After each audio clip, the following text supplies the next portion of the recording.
Сәлеметсіздер ме, құрметті әріптестер, логарифмдік теңістіктер тақырыбындағы оқыту семинарына қош келдіңіздер. Осы тақырып аясында біз логарифмдік теңістіктерді потенциалдау әдісімен шешуді, логарифмдерді қарапайым қасиеттерін қолдануды, айнымалын ауыстыру мен көбейтуді қарастыратын боламыз. Логарифмдік теңістіктерді шешу жолдары логарифмнің негізіне байланысты логарифмдік функцияның монотондылығына негізделген болады. Осы жерде логарифмдік функцияның қасиеттерін қарастырайық. Егер логарифмдік функцияның негізі бірден үлкен болса, онда бұл функция графигі өседі, ал логарифм негізі а 0 мен 1-дің арасында болса, мұнда бұл функция графигі кемиді.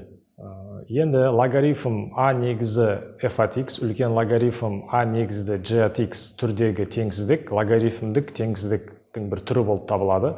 Осы жерде а оң болады және а 1-ге тең емес болады. Сонымен қатар біз білеміз, логарифм астында өрнек әрқашанда оң сан, сондықтан бұл жағдайда fx 0-ден үлкен және gx 0-ден үлкен болады. Енді берілген логарифмдік теңсіздік, яғни логарифм а негізді f от x, үлкен логарифм а негізді g от x теңсіздігін шешкен кезде а-ның мәні 1-ден үлкен болса және f от x 0-ден үлкен, gx 0-ден үлкен болса, онда біздің берілген теңсіздігіміз fx үлкен gx деген теңсіздікке мәндес болады. Яғни сол теңсіздікке тең болады. Ал енді біздің берілген теңсіздігіміз, яғни логарифм а негізі бойынша fx үлкен логарифм а негізі бойынша gx теңсіздігінде а негізі 0 мен 1-дің арасында болатын болса, онда бұл теңсіздігіміз fx кіші gx деген теңсіздікке тең болады. Яғни теңсіздік белгісі қарама-қарсы белгіге ауысады. Логарифмдік теңсіздіктерді шешудің мысалдарын қарастырып көрейік. Соның ішінде бірінші мысалымыз логарифм 5 негізді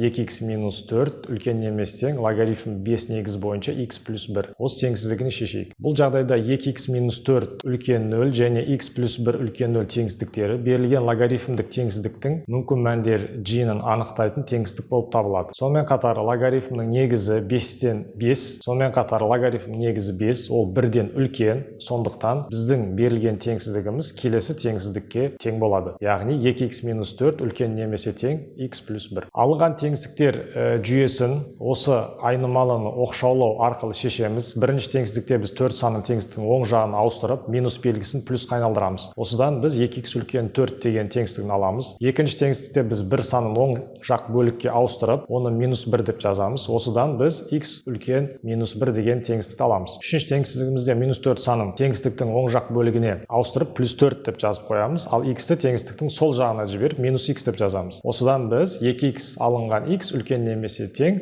4 қосылған 1 теңсіздігін шығарамыз. Бұнда теңсіздіктің сол және оң бөліктеріндегі ұқсас айнымалыларды келтіруге болады. Осыдан x үлкен немесе тең 5 теңсіздігін аламыз. Енді бірінші теңсіздігіміздің оң және сол жақ бөлігін 2-ге бөлсек, x үлкен 2 деген теңсіздік шығады. Мысалды шешу барысында алынған жүйе бір бағыттың белгісіне ие. Мұндай жағдайларда бұл жүйе 5-тен үлкен сандарды қанағаттандыратынын анық. 5 саны да бұл теңсіздіктер жүйесін қанағаттандыратын көруге болады. Сіз осы жүйенің геометриялық моделін құру арқылы да шешімін тапсаңыз болады. Енді координаталық түзуде минус 1, 2 және 5 сандан белгілейміз. Оның үстіне минус 1 және 2 сандары боялмаған нүктелер болады, ал 5 санын боялған нүктеге сәйкес аламыз. Бірінші теңсіздік үшін 2-ның оң жағына, екінші теңсіздік үшін минус 1-дің оң жағына, ал үшінші теңсіздік үшін 5-тің оң жағына түзу жүргіземіз. Барлық түзулердің қиылысу 5-ке тең немесе одан үлкен сандар g-нің көрсетеді. Яғни біздің жауабымыз 5-тен плюс шексізге дейін. Енді келесі теңсіздікті қарастырайық. Бұл теңсіздігімізде бірінші x айнымалысы үшін мүмкін мәндер g-нің анықтайық. Өрнекте логарифмдер болғандықтан логарифмдердің аргументтері оң болуы тиіс. Сондықтан біздің жағдайымызда x үлкен 0 және 45 алынған x үлкен 0, 2 теңсіздік аламыз. Екінші теңсіздікті шешкен кезде x кіші 45 деген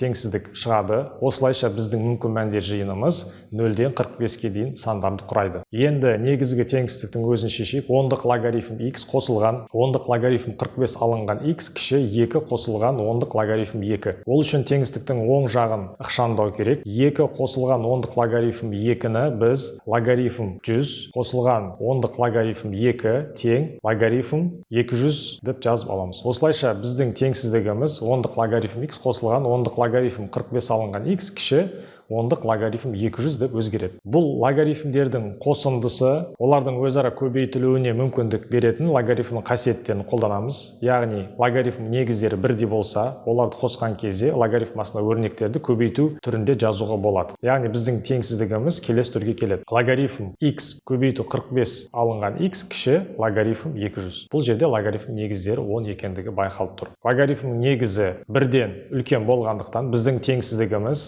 x көбейту 45 алынған x кіші 200 деген теңсіздікке айналады. Бұл теңсіздікті квадраттық теңдеу ретінде қарастырып шешіп көрейік. Жақшыларды ашамыз. 45x алынған x квадрат кіші 200 деп жазып аламыз. Барлық айнымалыларды теңсіздіктің сол жағына өткіздіреміз.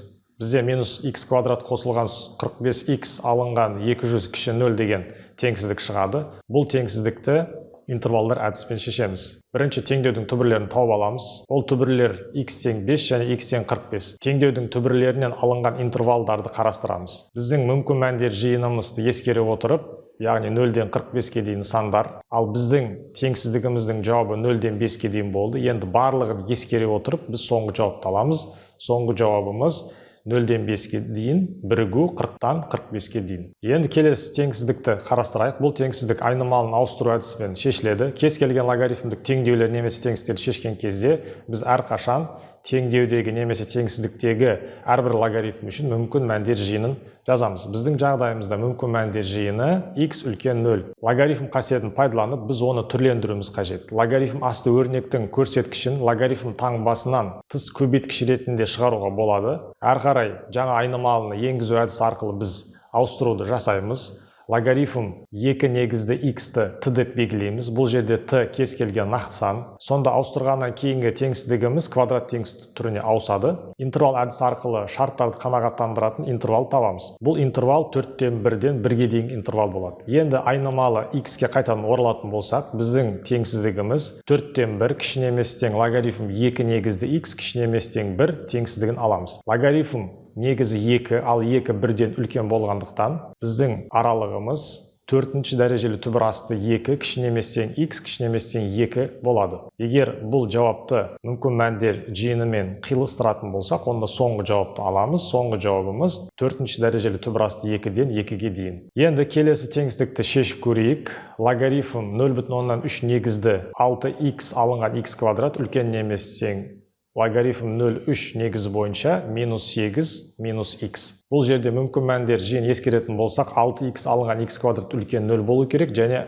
минус 8 минус x 0-ден үлкен болу керек. Ал логарифм негізі 0,3, ал 0,3 ол 1-ден кіші болғандықтан, екі логарифмдерді алып тастайтын болсақ, онда берілген теңсіздіктің белгісі қарама-қарсы белгіге ауысады. Алынған теңсіздіктер жүйесін бірденнен шешу қиын, сондықтан әрқайсы теңсіздікті жеке-жеке қарастыратын боламыз. Бірінші теңсіздігіміз 6x алынған x квадрат үлкен 0. Бұл квадраттық теңсіздік. Оны шешу үшін бірінші квадраттық функция қарастырайық, яғни y тең 6x алынған x квадрат. Бұл квадраттық функцияның қасиеттерінің бойынша шешеміз. Біз білетініміздей, бұл жерде x квадраттың алтта коэффициент минус 1, сондықтан параболаның тармақтары төмен қараған парабола болады. Енді біз осы функцияның нөлдерін тауып көрейік. Ол үшін оның оң жағын нөлге теңестіреміз.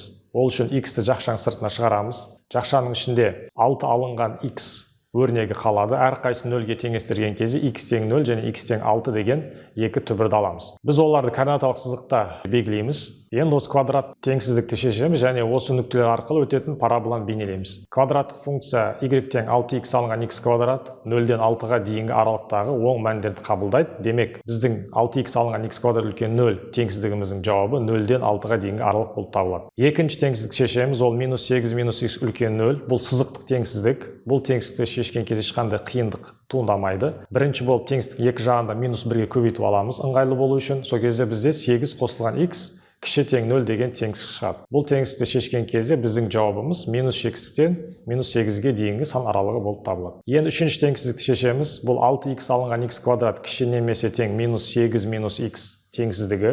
Бұл квадраттық теңсіздік болып табылады. Бұл теңсіздікті бірінші ықшамдап аламыз. Ол үшін минус 8 және минус x өрнектерін теңсіздіктің сол жағын ауыстырамыз плюс таңбамен. 6x және x өрнектерін ықшамдап 7x деп жазамыз. Сонымен біздің теңсіздігіміз минус x квадрат қосылған 7x қосылған 8 кішіне емес тең 0 деген теңсіздікке ауысады. Бұл теңістікті шешу үшін y тең минус x квадрат қосылған 7x қосылған 8 квадрат функциясын қарастырамыз. Бұл функцияның қасиеттерін қарастыратын болсақ, параболаның тармақтары төмен қарайды, себебі x квадраттың алдында коэффициент минус 1-ге тең. Енді функцияның нөлдерін табайық. Y тең 0 деп алып, минус x квадрат қосылған 7x қосылған 8 квадраты теңдеуін шешеміз. Дискриминант 81 екендігін байқаймыз және түбірлерін табамыз. Бұл теңдеудің түбірлері минус 1 және 8 екеніне көз жеткіземіз. Алынған мәндерді координаталық түзуде қара нүктелермен белгілеп өтеміз. Қарастырылып отырған квадрат теңістік қатаң емес теңістіктерге жатады.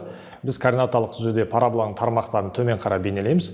Осы теңістіктің шешімін аламыз. Теңістіктің шешімі минус x-тен минус 1-ге дейін минус 1 сол аралыққа тиесілі және 8-ден плюс x-ге дейін 8 сол аралыққа тиесілі деп жазамыз. Сонымен барлық үш теңсіздік шешілді. Біз олардың шешімдерін бір координаталық түзу бойында бейнелейміз. Барлық үш теңсіздікті бір уақытта қанағаттандыратын айнымалының мәндері жоқ. Яғни бастапқы логарифмдік теңсіздіктің шешімдері жоқ. Бұл фактіні сызықтық теңсіздікті шешкеннен кейін ақ байқауға болатын еді. Өйткені бірінші квадрат теңсіздіктің шешімі 0-ден 6-ға дейін оң сандар болды, ал екінші теңсіздіктің шешімі теріс сандар болды. Бұл екі теңсіздік үшін жалпы шешім жоқ дегенді білдіреді.